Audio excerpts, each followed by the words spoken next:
I was on my way to pick up a cake for a birthday.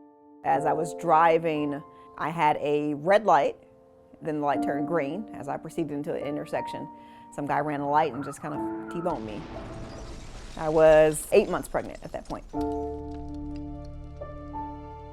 I think immediately I just looked down and realized either I was nervously sweating or my water had broke, either one or the other.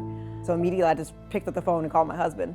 I think it was my first phone call, and just told him I was in a car accident, come to the scene. And then a guy got out his car and ran over to me and called 911. And then I think I tried to get out of the car and realized that I was in a lot of pain and I couldn't. She was moving all the time, and after the accident, she didn't move at all. I remember being in the ambulance saying, "Hey, is she moving? Is she, I can't feel her moving. Is she okay?" Paramedics said, "We don't know. We're just gonna rush you over to the hospital." And I think that was my first sign that something was wrong. When I get to the scene, there's an ambulance there. I peek inside. I barely get to see Ashley pulling off, and then she's gone. Got into the emergency room. They tried to do some tests to figure out what was going on and couldn't hear her heartbeat. Tried to get it a few times, I think they did. And then I think pretty quickly they made the decision that I was gonna have a C-section.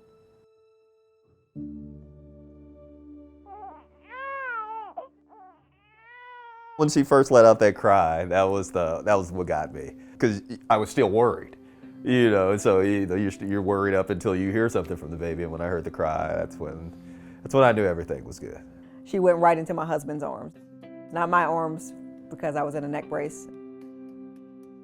When I got home and tried to go through the process of getting the guy's insurance information who hit me, I realized that he did not have a driver's license, he did not have insurance, the car didn't belong to him, the person that the car belonged to, he didn't have a driver's license or insurance, so it was just like, all right, what do I do now? Ashley called me within 2 weeks of her collision. They knew obviously it was a serious situation, and it came down to, okay, Ashley, what is your uninsured, underinsured policy limit? Fortunately, she had sufficient coverage. We immediately pursued it. They were fine with paying Ashley's portion, but they were not fine paying baby Nina's portion. I think I was more surprised than anything when Brandon told me that the insurance company said that they would cover, you know, my injuries, my medical bills, my car, but not my daughter's, because technically she wasn't a person at the time of the accident. She was born moments after the accident, but to them, she wasn't really a person yet. It was her insurance company that was pushing back and saying that we're only going to give you $50,000 for your portion, and your baby under our policy here isn't covered. They came back and said, yes, she's a person.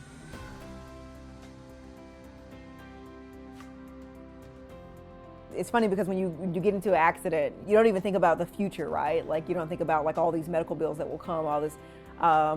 I mean, because of, you know, Brandon doing his research and everything like that, all the medical bills that came, they were covered.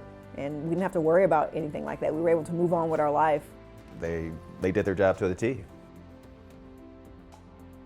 I actually have Brandon's cell phone number. I don't really have Brandon's office number. I don't know what that is.